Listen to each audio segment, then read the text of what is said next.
These were the faces we loved in our TV screens and movie theaters. Then suddenly they were gone. This is who the child stars that vanished are. Let's get into it. Deanna Durbin. The girl who saved a studio and then disappeared. 1999. She did more than sing. She soared. With a voice that could melt hearts and box office numbers that saved Universal Studios from bankruptcy, Deanna Durbin was the teenage idol of the 1930s and 40s. At age 21, she was the highest-paid woman in America, after Bette Davis. Millions adored her. Hollywood worshipped her. But why disappeared she? Deanna was at the peak of her glory and did the unthinkable. She walked away. No scandal, no breakdown. It was an absolutely beautiful leave-taking at 27. Finally a movie, a last bow, and then nothing. She went on to live quietly in a small village in France, taking up the role of producer and never looked back. No interviews, no comebacks. Deanna Durbin didn't go away. She went away. She was gone. She left willingly. In a business that seems to be all about comebacks, Deanna provided us with something we don't get as much. A clean, strong exit. Brandon DeWilde, the boy who begged Shane to come back. Shane, come back. In those 4 words, 11-year-old Brandon DeWilde made history in Hollywood. He had the heartbreak in Shane that got him nominated for it and made him the poster boy for the emotionalists. He was deemed by critics to be a prodigy. People said that he was an everlasting figure. It seemed for some time that Brandon would be one of the few child stars who'd make it. He was cast in serious roles with Paul Newman in HUD and acted in popular TV programs, continuing to develop. Brandon's career as an adult took off in July of 1972, but his life was cut short. He was taken by a tragic car accident when he was only 30. As 1 minute passed, he was running toward a stage show. Then, he was gone. No scandal, no overdose, no slow unraveling. Bobby Driscoll, from Peter Pan to A Pauper's Grave. He was Disney's darling. The voice of Peter Pan. A look at Treasure Island from the front. Studio's first ever signed kid star. He was awarded a special Oscar award at the age of 12. Bobby Driscoll was not only well-known, he was a celebrity. He was untouchable. Then puberty hit. The little baby face went away, acne set in, but out of the blue, Disney no longer needed him. He was a favorite of the former Walt Disney who abruptly terminated his contract. Bobby was deemed difficult and washed up at the age of 16. After that, it was a free fall. After a failed attempt at rehabilitation, Bobby was desperate for some redemption. He disappeared from the public sphere. 2 children discovered the body of a man on a rundown, abandoned tenement in New York in 1968. No ID, no headlines. He was buried in a mass grave on Hart Island. 2 years later, when a fingerprint match surfaced, the sad reality was established. It was Bobby Driscoll, the 31-year-old dead. The boy who once flew through Neverland was alone and forgotten and uncalled. Margaret O'Brien, the girl who walked away from fame. She could burst into tears at any moment, take over all the roles and outdo grown-up actors twice her age. Judy Garland's partner in Meet Me in St. Louis was not only a child star, but Margaret O'Brien was. It was a phenomenon she won a special Oscar at 7 and became MGM's emotional behemoth. Her media popularity was unstoppable and she was in hot demand at Hollywood. Until they could. As Margaret grew up, the roles disappeared. Her kind, weepy demeanor was no recipe for teen stardom. But Margaret made a radical choice, unlike so many who desperately clung to fading fame. She walked away. No scandal, no meltdown, just a quiet exit. She put the flashy cameras down and swapped scripts for a normal life. She wed and had a family and was far removed from the whirl of showbiz. No arrests, no overdoses, no headlines. Jackie Coogan, the kid who made history and got robbed by his own mother. He was Hollywood's first child megastar. Charlie Chaplin found him at age of 7, and he broke up a lot of hearts in The Kid and became a world star overnight. He was on everything from lunchboxes to dolls, even peanut butter jars. At the age of 10, he had made more than $4 million. However, on the eve of his 21st birthday, when Jackie asked for a handout, he discovered a terrible secret. It was gone. It had been almost all of it to mansions, jewelry, and fancy cars from his mother and stepfather. The treachery was all over the news in the United States. Jackie fought back. He didn't get a lot of money for his lawsuit, but it made a huge difference. When he brought his case to California, the Coogan Law was enacted, which mandates that a share of child actors' earnings be legally secured. Though Jackie never regained his childhood fame, he never gave up on acting. Decades later, a new generation found him as Uncle Fester in The Addams Family. His history even was not known by many fans. Shirley Temple, America's sweetheart who grew up to change the world. Before there was fame, there was Shirley, the cute little girl with those cute, bouncy hair curls that helped to lift the spirits of the country during the Great Depression. As she was earning $50,000 per film at an age of just 6. Dolls, dresses, cereals. Her name was a brand. Her face a symbol of hope. She has never been rivaled by any child actor. However, Hollywood is not kind towards growing girls.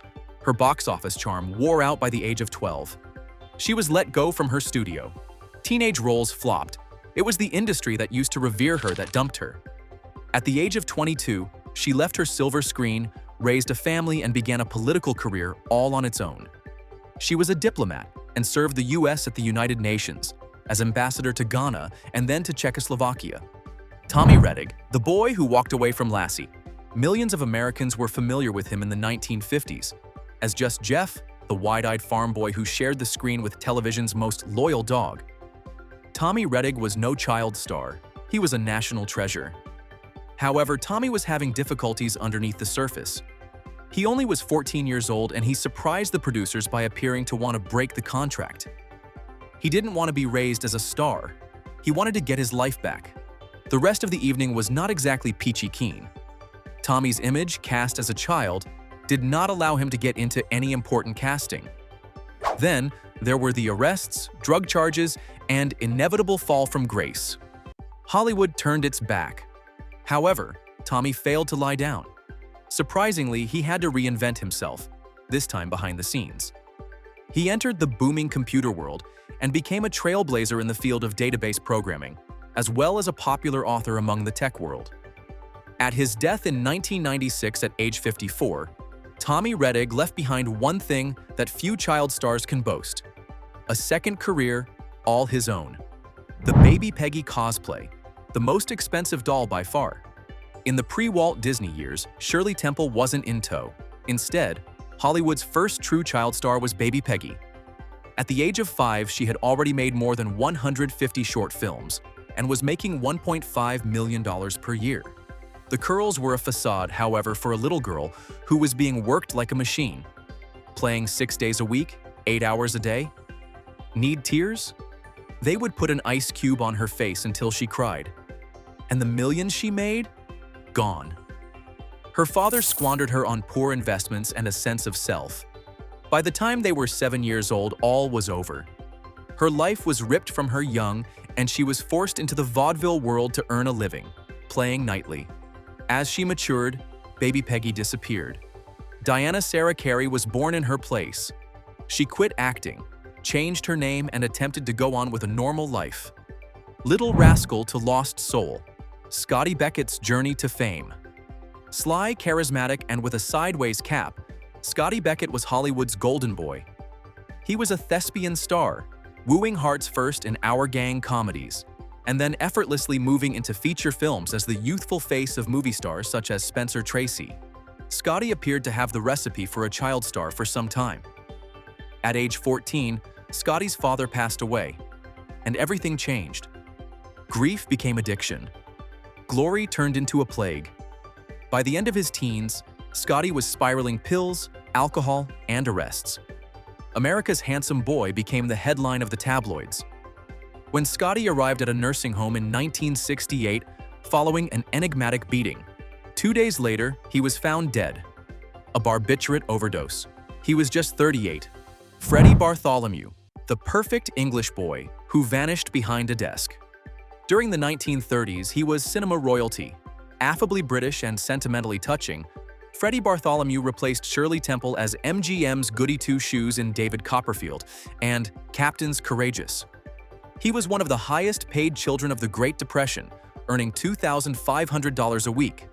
However, when he achieved fame, his long-lost parents showed up, not for reconciliation but for custody and control of his fortune. He was forced to pay too much for the legal cost.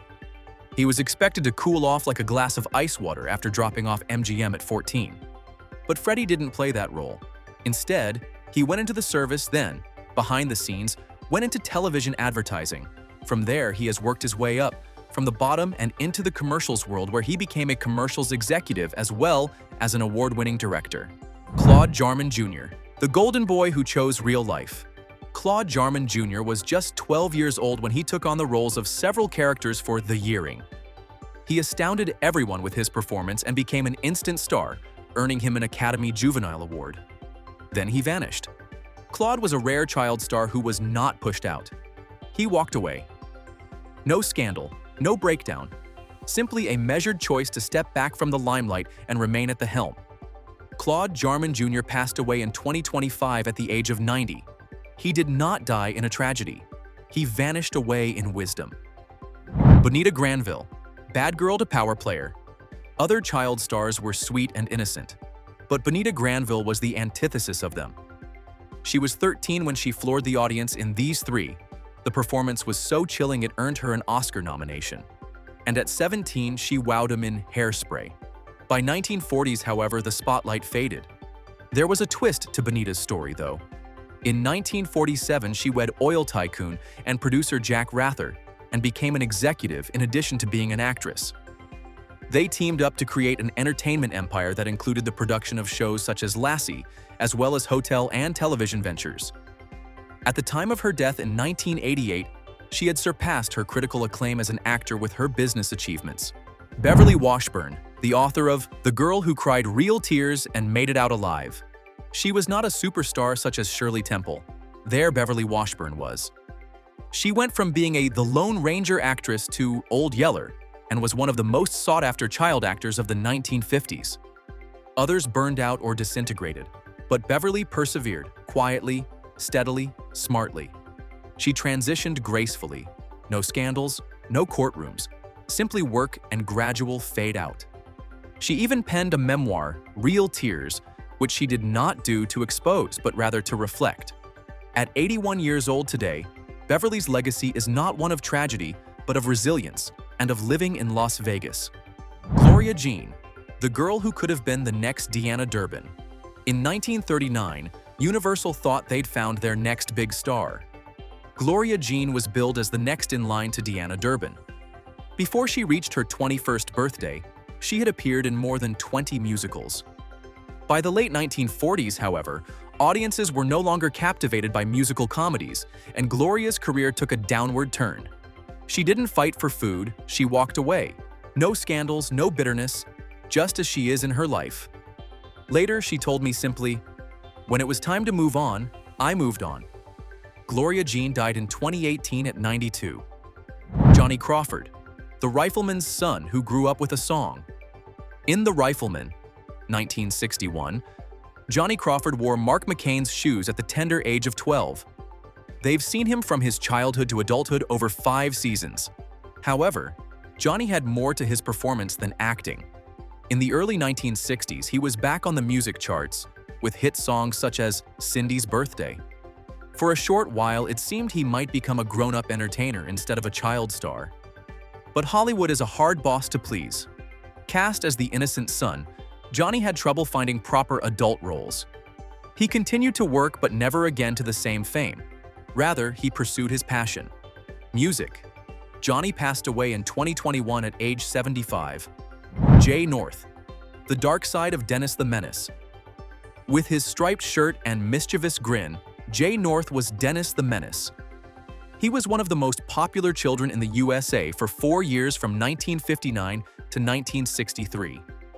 Off-screen, however, it was a more sinister affair. Jay's guardians mistreated him physically, emotionally, and psychologically, and he was punished if he failed to perform 100%. The ending of Dennis meant the end of Jay's career. He had a new life away from Hollywood, taking jobs from day to day.